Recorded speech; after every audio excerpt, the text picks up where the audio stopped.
జగిత్యాల జిల్లాలో కుండపోత వర్షం కురుస్తుంది. రాత్రి నుంచి దంచుకొడుతున్న వర్షానికి వాగులు ఉప్పొంగి ప్రవహిస్తున్నాయి.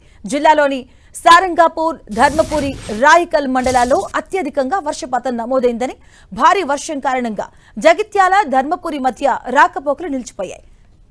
ఆక్సాయిపల్లి వద్ద రహదారిపై భారీగా వరద ప్రవహిస్తుంది. దీంతో మంచిర్యాల వైపు రాకపోకలకు అంతరాయం ఏర్పడింది. అక్సాయిపల్లి, నాగారం మధ్య రహదారి తెగిపోయింది. దీంతో ప్రయాణికులు ఇబ్బందులు పడుతున్నారు. సారంగాపూర్, రాయికల్ మండలాల్లో వాగులు, వంకలు పొంగి పొర్లుతున్నాయి.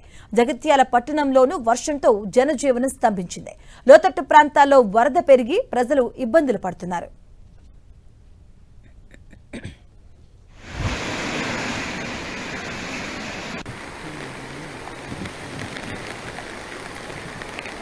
జగిత్యాల జిల్లాలో కుండపోత వర్షం పరుస్తుంది. భారీ వర్షంతో జనజీవనం ఎక్కడికక్కడ స్తంభించిన పరిస్థితి మనం చూస్తూ ఉన్నాం. ధర్మపురి, జగిత్యాల మధ్య రాకపోకలు నిలిచిపోయాయి. అలాగే అనంతారం వంతెన పైన ఉధృతంగా వరద ప్రవహిస్తుంది. అలాగే జగిత్యాల జిల్లాలో కూడా భారీగా వరద నీరు అక్కడ స్తంభించినటువంటి సిచ్యువేషన్ చూస్తున్నాం. ధర్మపురి వెళ్లే వైపు కూడా రాకపోకలు స్తంభించాయి. ప్రజలు అప్రమత్తంగా ఉండాలని అధికారులు సూచన చేస్తున్నారు. ప్రజలు కూడా జాగ్రత్తగా ఉండాలని చెప్తున్నారు. జగిత్యాల జిల్లాలో కుండపోత వర్షం కురుస్తుంది. భారీ వర్షానికి లోతట్టు ప్రాంతాలు పూర్తిగా నీట మునిగినటువంటి సిచ్యువేషన్ మనం చూస్తూ ఉన్నాం.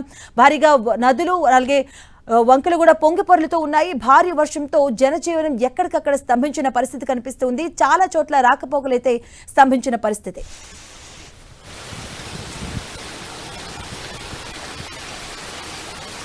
కామారెడ్డి జిల్లా నిజాం సాగర్ మండలం నర్సింగ్రావుపల్లి శివారులోని నల్లవాగుకు వరద పోటెత్తింది. అర్ధరాత్రి కురుస్తున్న వర్షానికి వాగులు ఉప్పొంగాయి. అటు కాలువలు, చెరువుల్లోకి వరద వచ్చి చేరుతుంది. ఎడతెరప లేకుండా కురుస్తున్న వర్షాలకు నల్లవాగు మత్తడి పొంగి పొరులుతుంది. అటు జలపాతాలు, మత్తడి వైపు ప్రజలు ఎవరూ వెళ్లవద్దంటూ అధికారులు హెచ్చరిస్తున్నారు.